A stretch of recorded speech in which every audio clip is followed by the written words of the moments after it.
ଚାଲନ୍ତୁ ଶୁଣିବା ଏହି ସୁନ୍ଦର ବର୍ଷା ଭିଜା ସକାଳରେ କବୟିତ୍ରୀ ମଧୁସ୍ମିତା ମହାପାତ୍ରଙ୍କର ରଚିତ କବିତା ଆସିଥିଲା ଦିନେ। ଚାଲନ୍ତୁ ଶୁଣିବା କବିତା ଆସିଥିଲା ଦିନେ।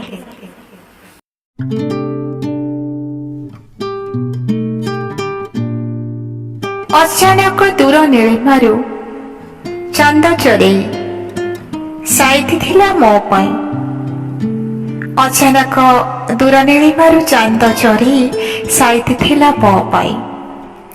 ଗୋପନ ସଭିଙ୍କଠୁ ଲୁଚେଇ ନେସି ଦେଇଥିଲା ମୋ ଆଖିରେ ଧାରେ କଜଳ।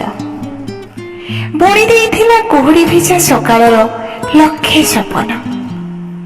ଗଜରୁ ଥିଲେ ସ୍ୱପ୍ନ ସବୁ, ଗଜରୁ ଥିଲେ ସ୍ୱପ୍ନ ସବୁ ଏଠି ସେଠି। ବାସ୍ ତା ଇଶାରାରେ ମସ୍ଗୁଲ ଥିଲି ମୁଁ। ନିଆରା ଜୀବନଟେ ଜୀଇବାର ନିଶାରେ ହାତ ପାହାନ୍ତାରେ ସବୁ କିଛି ଥିଲା, ଯେମିତି ସବୁ ମୋର।